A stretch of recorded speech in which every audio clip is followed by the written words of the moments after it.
ফসেটের কারণে পানির অনর্থক অপচয় অচিরেই ডেকে আনবে পৃথিবীর বিপর্যয়।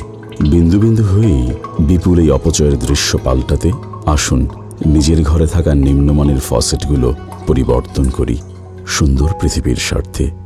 রোজা, বিয়ন্ড বিউটি।